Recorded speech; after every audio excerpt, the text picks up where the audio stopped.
If you wait till later on in the year, all the good ones are going to be filled up. Hi, everybody. My name is Anastasia. Welcome to my channel.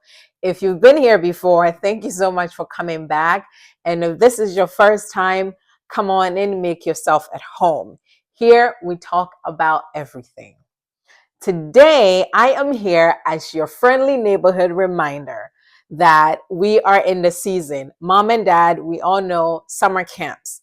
So where I live, I don't know about where you live, but where I live, summer camp fill up by March, April.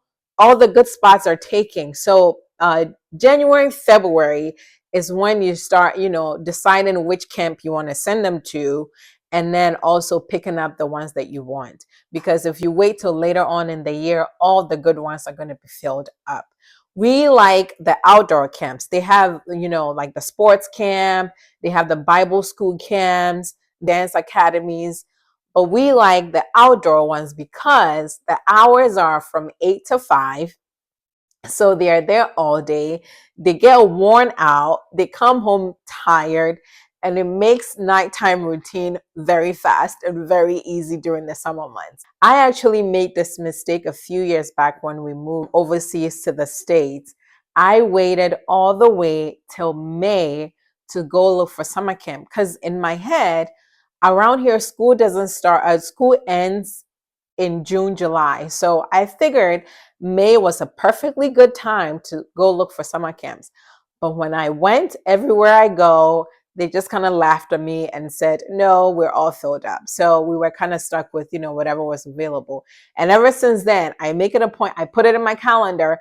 By beginning of February, let's start deciding what camp we want this year and where we want to go and signing them up. We like the YMCA summer outdoor camps. That will be, my recommendation. We have that where I live, and the kids have been going there for a couple of years now and they love it. So I will recommend that.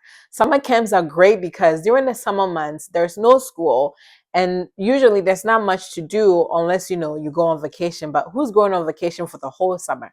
I know some people that are very fortunate to be able to do that.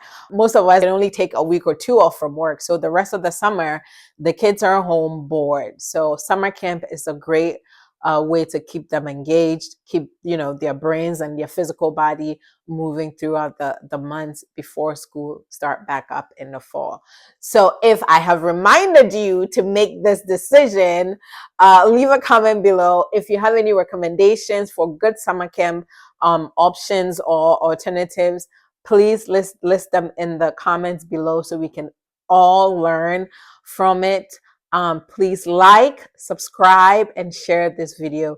Thank you so much for watching. I'll talk to you soon. Bye.